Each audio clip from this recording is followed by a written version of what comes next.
Sahabat terkasih dalam Kristus, mari kita buka lembaran hati kita hari ini, menyambut firman Tuhan yang membawa kehidupan. Kita akan merenungkan bersama keindahan dan kedalaman ajarannya dari Injil Matius, pasal yang ke-19.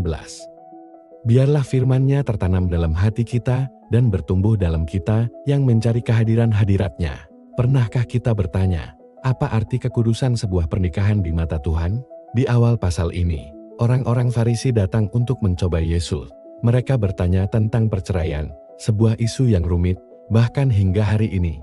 Namun, jawaban Yesus membawa kita kembali ke awal mula, ke Taman Eden, ke rancangan agung Sang Pencipta. Ia mengingatkan, sebab itu laki-laki akan meninggalkan ayah dan ibunya dan bersatu dengan istrinya, sehingga keduanya itu menjadi satu daging.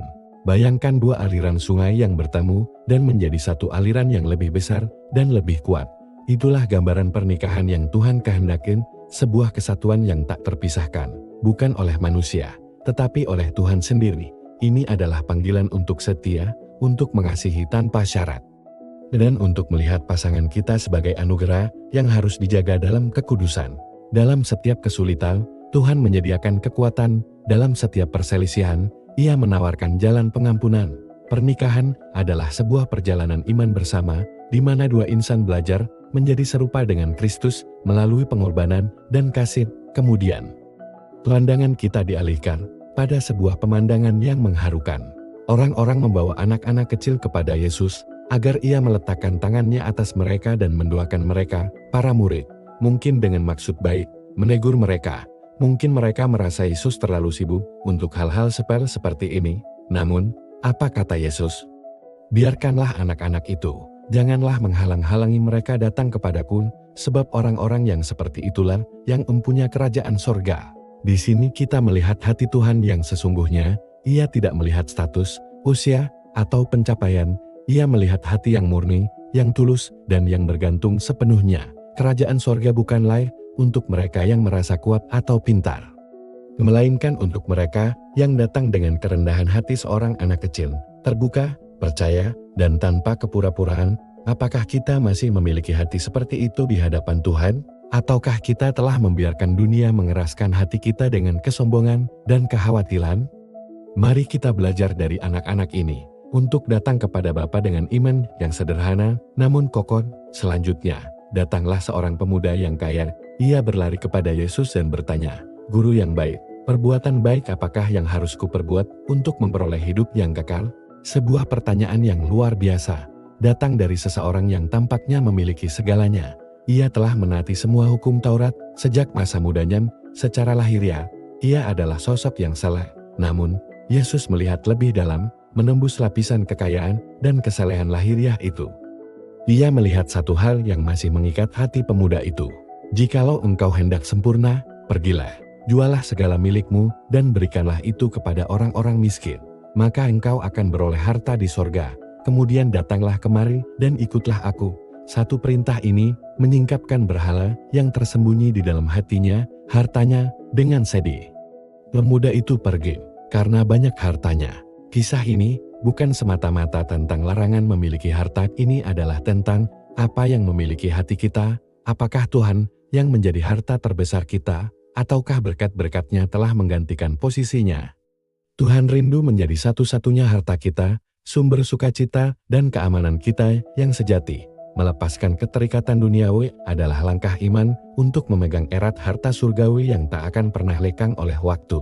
Melihat kejadian itu, para murid menjadi cemas. Petrus bertanya, "Kami ini telah meninggalkan segala sesuatu dan mengikut Engkau. Jadi apakah yang akan kami peroleh?"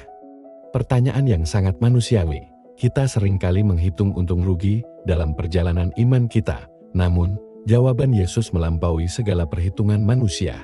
Ia berjanji bahwa setiap orang yang meninggalkan rumah, saudara, atau ladang karena namanya, akan menerima kembali 100 kali lipat dan akan memperoleh hidup yang kekal. Ini bukanlah janji kekayaan materi yang berlipat ganda. Ini adalah janji komunitas yang baru, keluarga rohani di dalam Kristus. Ini adalah janji sukacita, damai sejahtera, dan kepenuhan hidup yang tidak dapat dibeli dengan harta duniawi manapun. Pengorbanan kita dalam mengikut Tuhan tidak akan pernah sia-sia. Setiap langkah iman, setiap penyangkalan diri, dicatat olehnya, dan akan diganjar dengan upah yang jauh melampaui apa yang kita tinggalkan. Tuhan tidak pernah berhutang, Dia adalah pemberi yang murah hati, yang menantikan kita di akhir perjalanan dengan mahkota kehidupan. Sebagai penutup, Matius 19 memberikan sebuah prinsip ilahi yang membalikkan logika dunia. Tetapi banyak orang yang terdahulu akan menjadi yang terakhir, dan yang terakhir akan menjadi yang terdahulu. Dunia mengukur kebesaran dari posisi, kekuasaan, dan kekayaan, namun di dalam kerajaan Tuhan, kebesaran diukur dari kerendahan hati, pelayanan, dan kebergantungan total kepadanya. Orang Farisi yang merasa terdahulu dalam pengetahuan agama menjadi yang terakhir. Pemuda kaya yang terdahulu dalam status sosial menjadi yang terakhir. Sebaliknya, anak-anak kecil yang dianggap terakhir justru menjadi yang terdahulu. Para murid yang meninggalkan segalanya dan dianggap terakhir oleh dunia akan menjadi yang terdahulu dan duduk di tahta untuk menghakimi. Ini adalah panggilan bagi kita semua untuk memeriksa kembali standar hidup kita. Apakah kita mengejar standar dunia atau standar kerajaan sorga? Mari kita memilih untuk menjadi yang terakhir di mata dunia, agar kita dapat menjadi yang terdahulu di mata Bapa.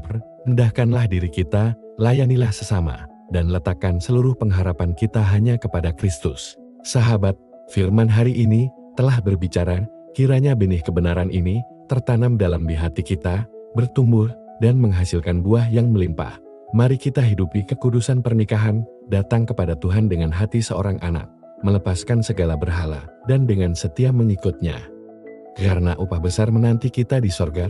Tuhan memberkati kita semua. Terima kasih telah merenung bersama. Sampai jumpa di video selanjutnya.